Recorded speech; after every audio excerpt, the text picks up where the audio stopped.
station. We make fun of information. You wait, we hope we'll amuse.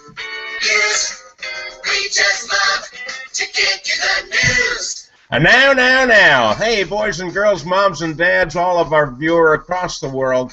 Welcome to yet another edition of the Kidders, and we're getting more efficient every week. We find that we're able to get the same number of jokes from just two of us, apparently.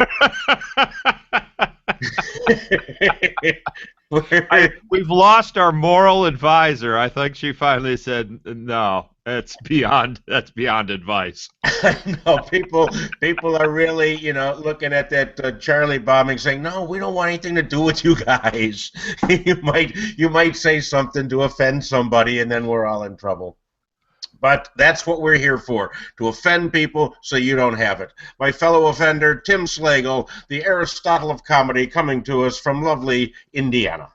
I just tried to see Selma 3D last week, and they blocked the entrance. That's good 3D. Why would they have made that movie in 3D? I mean, quite honestly, they could have made it in black and white, got the point across. Why waste the extra money? Well, as you folks probably know, the Consumer Electronics Show was last week out in Las Vegas, and one of the devices to come from this show came from Brian and Suki Dunham, and they're from New Hampshire, and they have come up with a vibrator that will sync with your smartwatch. So the smartwatch takes your pulse, and then the vibrator apparently matches your pulse, and it sounds to me like a quick way to coma. Yeah, let me tell you, that's one alarm clock you'd never hit the snooze on. And they said they made another thing last year that will plug into your iPod and sync to the beat of the music.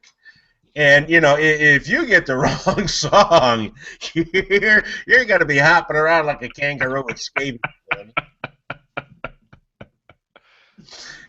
And what if there's interference from like a garage door opener? That shit always happens. Fill the time, Tim. I don't know if that happens anymore. I can't remember. I remember how the guy running a vacuum cleaner next door used to always make our TV go. That doesn't seem to happen anymore, does it? Well, and now that you mention it, because I haven't had a mistake garage door opening in a long time. But back it used to be if you hit the right radio station, it would go up. But we lived in the. I grew up in the footprint of WJR. It was like about the transmission tower was about 3 blocks from where I grew up, and if you plugged the toaster in the wrong way, you could hear it. The good old days, huh? Back when you could pick up an AM station on your fillings. All right, now they're complaining a lot in this country about all the crime that's done with guns, and people want to ban guns. Well, there's a crime spree over in Scotland where the weapon being used is a raw potato. Apparently, there is a man over there doing drive-by spuddings, and he's throwing raw potatoes at me. 2 women and a 13-year-old girl were hurt by potato smacking. And a tub of coleslaw. Yeah, one got hit with a tub. Driving down the street, throwing potatoes and coleslaw out his window. And if it weren't Scotland, if it were Ireland, that would be called Mardi Gras.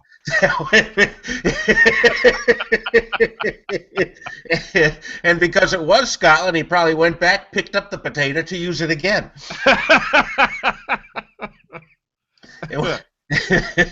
All that comes to me is the poor potatoes. Watch out! You'll put your eyes out. little tuber humor out there. All right. The Pope is currently over in the Philippines, where it's much warmer than it is here, and they have 2,000 police officers who were there for, what was it, the Black Nazarene procession. I don't know if that's related to Selma or not, and they were over there. I think it's St. Martin Luther's Day.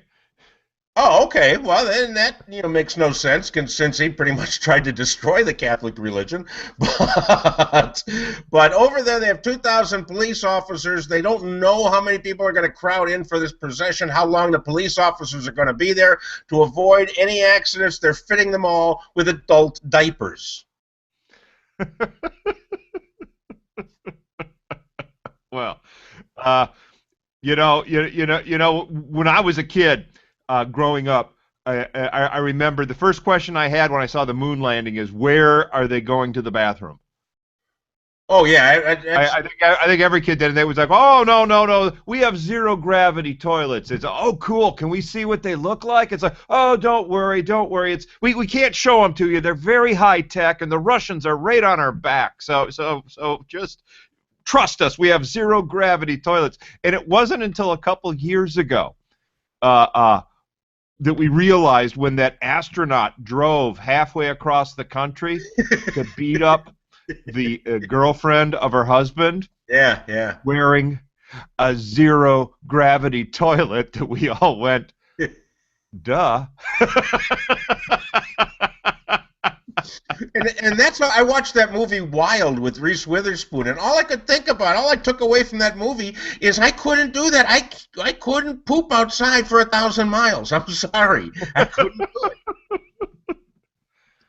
But this, the Depends thing sounds like a good idea, for like concerts and sports events, though. I mean, if they really work that well, because you don't want to go to the bathroom at Soldier Field or Wrigley Field. You don't want to go there. It's a bad place. Although I don't know if sports are that big of a thing in the Philippines. They're too busy working on their envelopes. All right. We've got two animal stories. The first one I like just because of the headline: Florida man arrested for slapping employees with his bearded dragon. Yeah, you know what? You go to Vegas, you pay money to get slapped in the face with a bearded dragon.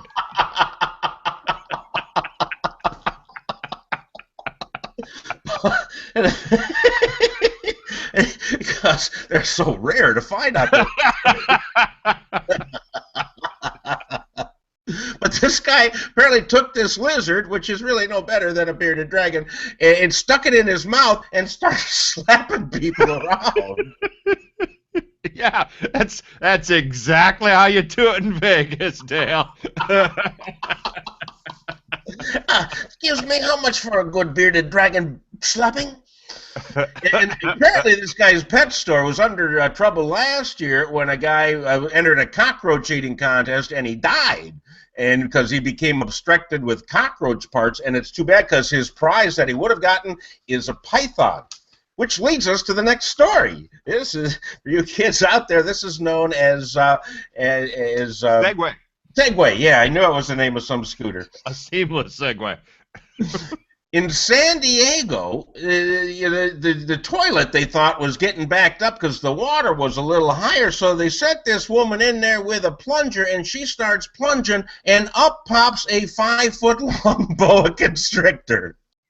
And she was able to differentiate the two because this one was flicking its tongue at her. So,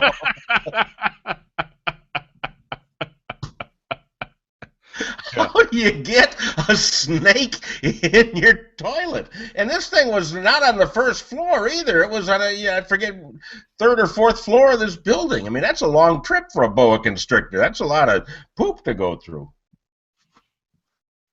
No comment. I think that's it. Oh, that's your name, the boa constrictor? Okay, I'm sorry. For you kids out there learning comedy, this is known as going too far. Well, I think a boa constrictor and a toilet, I mean, that's all the more you need to say. It's no bearded dragon, Because what guy? Yeah, well, yeah, that's exactly it. That's I've already made the juvenile reference. I don't need to make two on one story. So that's it, folks, for yet another edition of the Trimmed Down Kidders, who are doing our best to come to you every single week. So on behalf of me and Tim, This is known as a cue. You new kids out there, this is a cue. Me and Tim, you have to say something, otherwise it won't trigger your microphone. Signing off. Okay. I thought you were playing the music already. This is professionalism. Stay tuned next week for another valuable comedy lesson. Good day.